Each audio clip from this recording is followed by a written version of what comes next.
Venu en direct sur KTV, nous sommes le vendredi 29 novembre et à la une de ce journal, Mayotte est championne d'Europe en matière de taux de chômage. Depuis 2013, l'INSEE mène une enquête annuelle pour justement connaître l'évolution du marché de l'emploi. S'il atteint des records en matière de chômage, certains indicateurs semblent montrer une inversion de la tendance. En effet, plus d'emplois ont été créés en 2 ans que lors des 8 années précédentes. Principale raison, le secteur privé qui semble enfin prendre son envol. Au montage, Leslie Vumenet. Pour être chômeur en France, il faut ne pas avoir travaillé pendant la semaine de référence, être disponible dans les 15 jours pour occuper un emploi et effectuer des démarches actives de recherche d'emploi dans le mois précédant l'enquête. À Mayotte, depuis 2016, le taux de chômage se stabilise autour de 30%. Sans surprise, les femmes, les natifs de l'étranger, mais aussi les jeunes sont les plus exposés au chômage. Premier grand message, le chômage reste à un niveau élevé. Oui. Le plus haut d'Europe. Pour construire le territoire, on est obligé de parler de développement économique et d'emploi. Et c'est pour ça que cette étude, elle revêt un caractère particulier. C'est pour ça qu'on la fait chaque année, parce qu'il est évident qu'on ne peut pas construire une société sur un chômage de cette ampleur. Et l'un des enjeux forts du territoire de Mayotte, mais c'est aussi vrai pour tous les Outre-mer, mais amplifié ici, c'est de permettre d'offrir un avenir à la jeunesse et à la population de manière générale. Et la dernière fois, quand j'étais venu voir, je vous avais cité le chiffre un peu exceptionnel de 25 000 jeunes, donc moins de 30 ans, qui étaient ni en emploi ni en formation.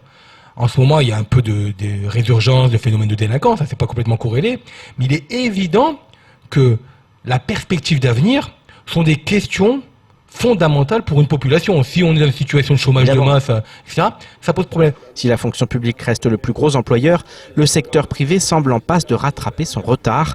En effet, 3 700 emplois salariés ont été créés dans le secteur privé entre 2017 et 2019, contre 2600 entre 2009 et 2017. La création d'emplois est importante et cette fois-ci, depuis 2017, elle est portée par l'emploi privé. En 2 ans, on a créé plus d'emplois dans le privé au cours des 8 années précédentes. Ouais. Donc c'est un signal. Et on a eu une crise en 2018 en plus. Ouais. L'emploi public a presque pas progressé. Il est stable. Ouais. Il a même baissé dans les collectivités territoriales en lien avec l'arrêt des emplois aidés.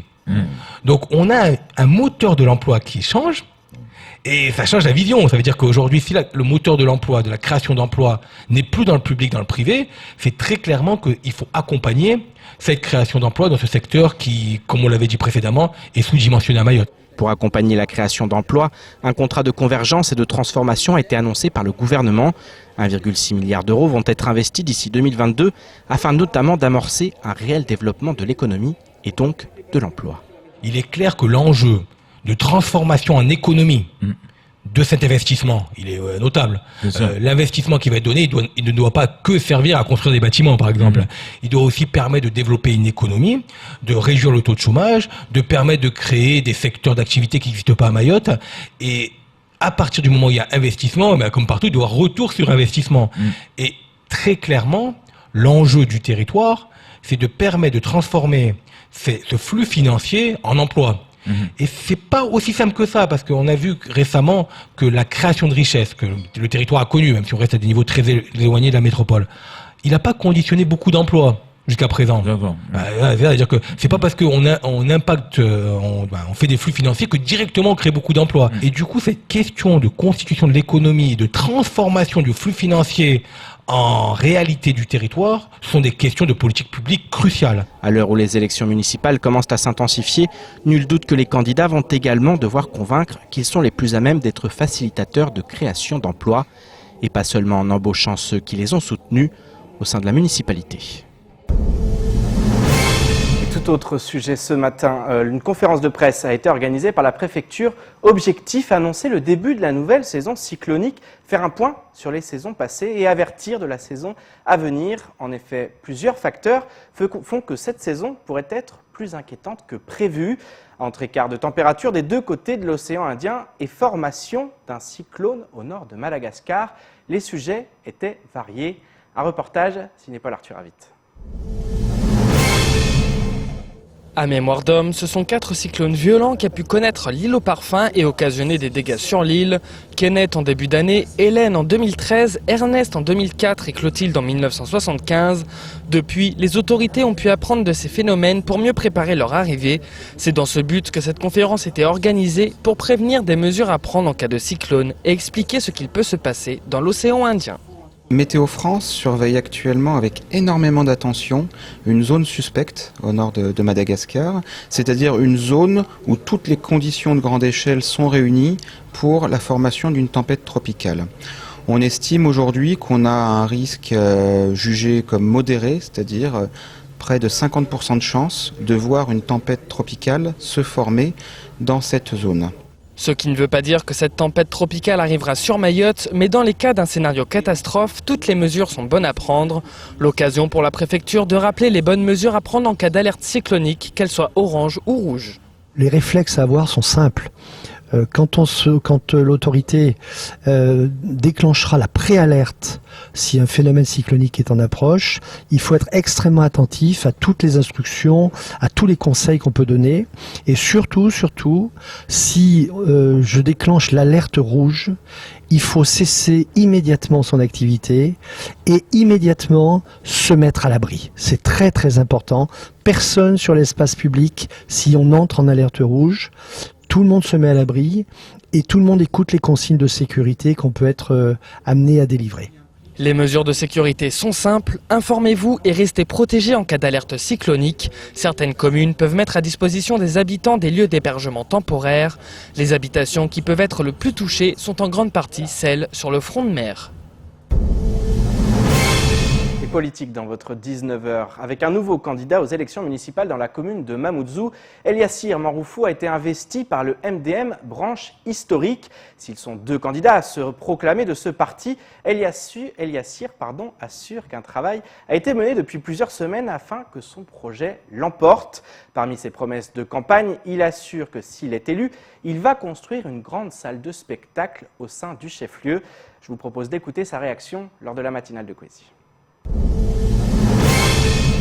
Réellement, un des grands projets qui me tiennent à cœur, c'est de construire une salle de spectacle à Mamoudzou. C'est de construire une salle qui serait comme un parc des expositions. Et réellement, je pense qu'il y a le foncier pour le faire.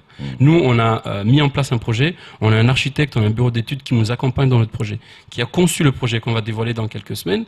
Et réellement, vous voyez sur le terre-plein de Est-ce que vous avez déjà travaillé sur ce projet-là ? Complètement. C'est pas une idée, simplement pour la campagne, c'est pas une idée. Après. C'est que nous, c'est ce que je vous ai dit, ça fait 6 mois qu'on travaille sur un projet. On a réussi à trouver des personnes qui ont une certaine expertise dans leur domaine, qui nous ont conçu des projets. C'est-à-dire, on a 5 projets structurants qu'on a envie de mettre en place dans les premiers mois, dans les 2 premières années, si on est élu de notre mandature. Et réellement, dans ce projet-là, moi, j'ai un parc des expositions que je construirai peut-être dans les 2 premières années de la mandature. Ou salle de concert. Parce que moi, réellement, pour ne pas être vulgaire, mais ça m'embête d'aller assister à des conférences au conseil départemental où on est obligé de s'asseoir sur un espace où il y a des bâches, alors que on a les moyens aujourd'hui, et la ville de Mamoudzou peut être porteur d'un projet comme celui-là d'envergure et construire son parc des expositions. Il est temps de faire le tour du reste de l'actualité locale avec notamment le STM qui tend à se moderniser ou encore Force ouvrière qui laisse planer le doute d'une menace de grève chez Total. Au montage, Leslie Vumenet. C'était évoqué depuis plusieurs jours, c'est désormais officiel. L'Union départementale Force ouvrière annonce un blocage futur des routes principales et de toutes les stations-service. Ce mouvement de grève sera donc appuyé par FO et un certain nombre de délégués syndicaux d'entreprises autres que Total. Le mouvement est prévu pour une durée illimitée. Selon FO, je cite, « Nous allons commencer par faire le tour de nos sites et dialoguer avec les salariés afin de mettre au clair les dysfonctionnements chez Total Mayotte. Ce tour ne va pas durer des années et si la direction campe sur ses positions, nous ferons valoir collectivement notre droit de grève. » Pas d'intersyndicale néanmoins dans ce mouvement, puisque FO s'en prend à la CFDT en ces termes. Ne soyez pas dupes et repoussez fortement les vendeurs de rêves comme la CFDT qui pensent être en cogestion avec la direction. Rassurez-vous, la direction a des salaires sans aucune mesure avec les vôtres et ne voit pas forcément d'un bon œil l'amélioration de votre pouvoir d'achat. Actuellement, le service des transports maritimes est en proie à des perturbations liées à des visites réglementaires effectuées sur des bateaux. Le nombre de navires en circulation devrait néanmoins revenir à la normale à compter du 2 décembre prochain, à savoir ce lundi. En parallèle, le STM vient de mettre en place une expérimentation visant à aller vers une billetterie dématérialisée afin d'éviter l'attente et permettre un comptage modernisant l'accueil des véhicules et passagers. Il sera mis en test dans les jours à venir. Le personnel des caisses et de la régie est formé à ces nouvelles techniques qui seront à terme un véritable plus pour l'usager. Nous vous remercions de votre compréhension, indique la direction du STM. Depuis des années, ce projet est annoncé et semble sur le point de voir le jour. Reste maintenant à savoir s'il permettra de fluidifier le trafic et d'offrir un meilleur service aux usagers. Air Austral a décidé de jouer le jeu du Black Friday en lançant des prix limités durant 24 heures. La compagnie souhaite surfer sur la tendance du vendredi noir et donne rendez-vous aujourd'hui à tous les adeptes de bons plans pour découvrir des promotions exceptionnelles. Paris, Marseille, Bangkok, Johannesburg, Maurice, La Réunion sont notamment proposés à un tarif unique. Il vous reste jusqu'à 23h59 pour vous rendre sur www.airaustral.com ou dans votre agence de voyage pour réserver ces billets d'avion à prix réduit. On retrouve par exemple le fameux prix Réunion Mayotte à 199 € aller-retour. Les vols Réunion-Paris sont eux proposés au prix de 600 €, là encore en aller-retour. Sur les réseaux sociaux, certains demandent déjà à ce que ces promotions deviennent la norme ou tout au moins que ce type d'opération soit régulièrement reconduite. Et on termine ce journal avec le tournoi de football des entreprises de retour pour la 18e édition. Demain, la compétition opposera la CSSM à Sodifram, un moment très attendu par les joueurs, mais également par leurs supporters de plus en plus nombreux. Alors, quelles sont les spécificités de ces rencontres entreprises?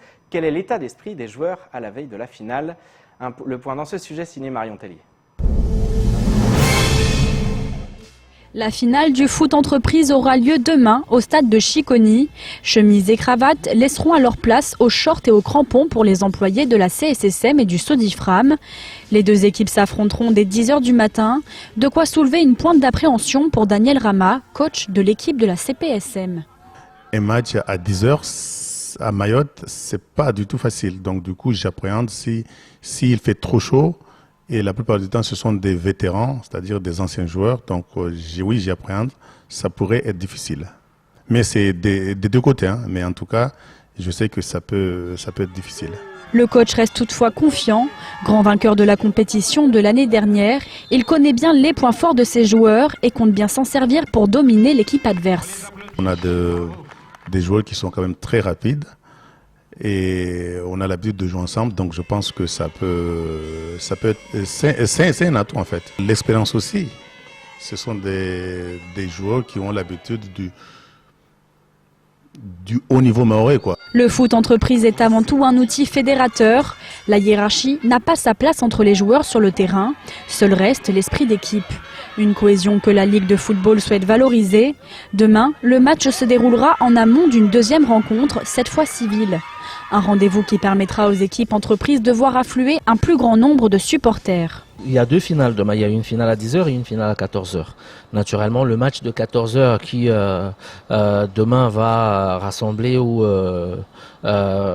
opposer deux équipes de Régional 1, entre donc FC Mtsapéré et Diable Noir, ou du moins Diable Noir contre FC Mtsapéré. Le fait de faire jouer la finale foot entreprise juste avant, c'est aussi pour profiter de cet engouement et qu'il y ait des gens qui soutiennent, ne serait-ce que qui aillent voir, ne serait-ce que la fin du match entreprise, parce que ça sera juste après, il y aura la deuxième finale. Donc il y a forcément beaucoup de supporters, beaucoup de spectateurs dans le stade. Un coup de projecteur sur ces compétitions un peu hors normes qui ne s'arrêtent pas là.